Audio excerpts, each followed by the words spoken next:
నంద్యాల పట్టణం NGOs colony national PG కళాశాలలో బుధవారం ఉదయం సిపిఐ జిల్లా కార్యవర్గ సభ్యుల ఆధ్వర్యంలో గత నెల 22వ తేదీ మృతి చెందిన సిపిఐ మాజీ జాతీయ ప్రధాన కార్యదర్శి సురవరం సుధాకర్ రెడ్డి సంస్మరణ దినోత్సవం నిర్వహించడం జరిగింది.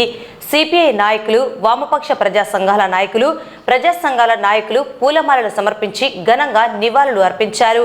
మాజీ పార్లమెంటు సభ్యులు ఎర్ర సూర్యునికి అరుణారుణ జోహార్లు అంటూ నాయకులు నినదించారు.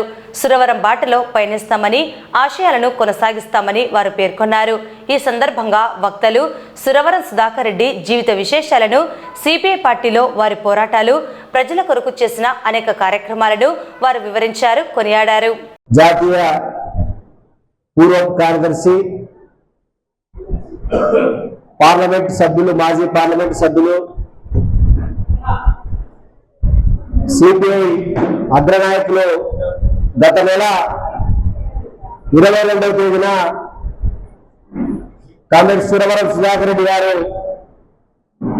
మరణించడం జరిగింది. ఆయన స్మృతిగా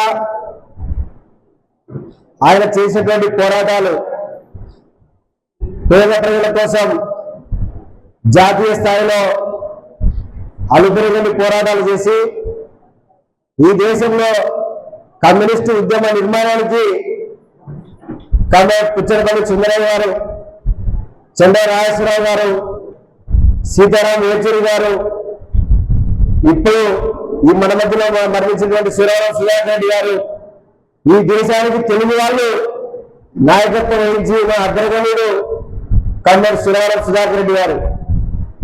ఆయనకి నంద్యాల టౌన్ తో చాలా అభినవ సంబంధం ఉంది.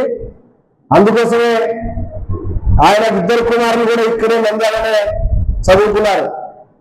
కాబట్టి ఆయన ఘనంగా నివాళులు అర్పించడం కోసం ఈ సంస్మరణ సభ కార్యక్రమాన్ని ఏర్పాటు చేయడం జరిగింది. ముందుగా ఆయన చిత్రపటానికి మన వేదిక మీద ఉన్న నాయకులందరూ పూలమాల వేసి నివాళులు అర్పించి 2 నిమిషాలు మౌనం పాటించిన తర్వాత